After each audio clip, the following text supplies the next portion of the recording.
Welcome to the Buffalo Olmsted Parks Conservancy's State of the Olmsted Parks Annual Report.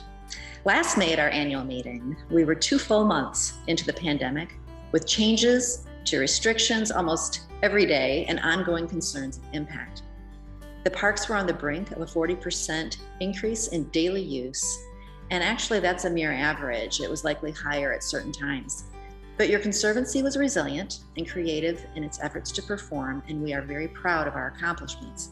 While many cultural institutions had to shutter their doors, the parks and parkways burst with activity, and like a great big green sponge, we absorbed the public's need for physical and mental health benefits. The Conservancy's workforce went into overdrive to help keep the parks clean, safe, and healthy, while trying to keep themselves and their families equally as safe. It was a delicate balance each day. For a detailed year in review, please visit the Conservancy's website to read the annual report in its entirety as a PDF. If you would like a hard copy sent to you, just please contact the office and we'll put one in the mail. This year's report is different, as the normal pages of park projects and restorations are limited to a few.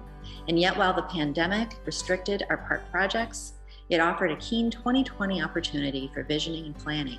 A list of studies and initiatives undertaken in 2020 is detailed in the annual report, including the Conservancy's Strategic Sustainability Assessment. Financially, the Conservancy maintained strength amidst the economic downturn, and thankfully our staff remained fully employed. We adapted to hybrid work schedules. We brought our teams together in learning new technologies and increasing communication at all levels. We received federal support funding, and we stocked our staff with protective gear. We were sustained not by an operational endowment or a rainy day fund like other parks conservancies have, but by pure ingenuity of our golf operations, the innovation of reimagined virtual fundraising events, and competent management of expenses and budgets. Yes, we were lucky, but luck is not sustainable. Our finance, golf, retail development, communications, events, and marketing staff came together and provided a consistent and dynamic array of public engagement opportunities and donor support options.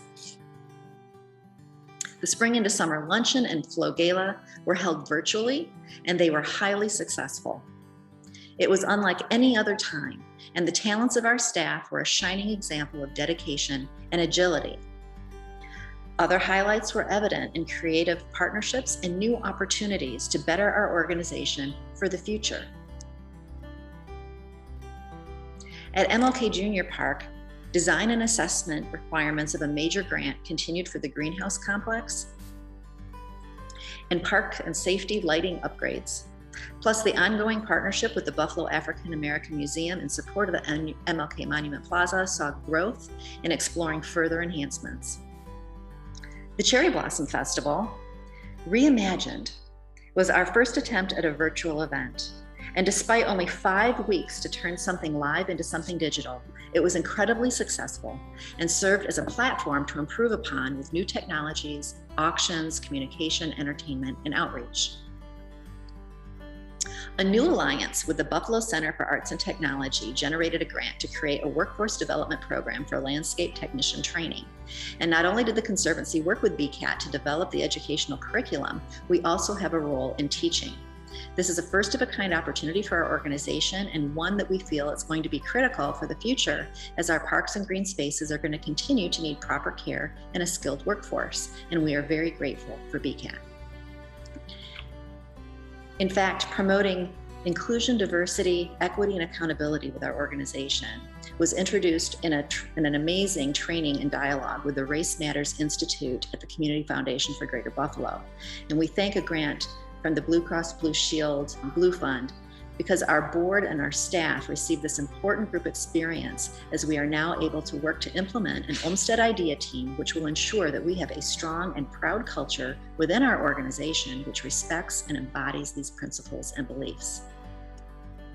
Another key effort that's lingering on the minds of many at the Conservancy is how to engage the next generation for park appreciation and stewardship. Watching the parks renew as the vital outlet that they are, the time was perfect to formulate a plan and launch the Young Professionals for Olmsted Parks, which we call YPOP. With a full year of planning and preparation, this program is being launched in 2021 with great expectations for success and building awareness in future park leaders. The Conservancy also spent 2020 searching for its first curator of the South Park Arboretum. This marked the third year of searching, but it culminated in the acquisition of Margaret Lapp, who holds degrees in landscape architecture and public health, which is a winning combination right now during a pandemic.